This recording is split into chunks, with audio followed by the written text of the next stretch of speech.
ఒంటరి బాటసారి జంటకు చేరగా కంటికి పాపవైతే రెప్పగా మారనా తూరుపు నీవుగా రేపువ నేనుగా అల్లిక పాటగా పల్లవి ప్రేమగా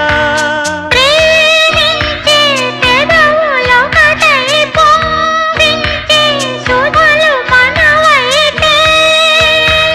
జగతికే అతిథులే జననమౌదిన ప్రేమ జంటకి